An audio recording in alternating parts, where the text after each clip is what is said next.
pati kami. Hindi ka ba natatakot sa Diyos? Tumanggap siya ng hatol. Tulad mo. Ngunit wala siyang kasalanan.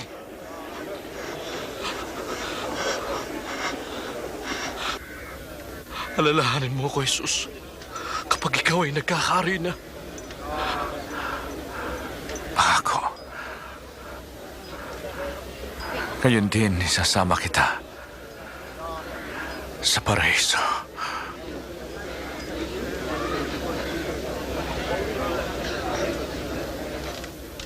Nang tanghaling tapat, nagdilim sa buong lupain hanggang sa ikatlo ng hapon.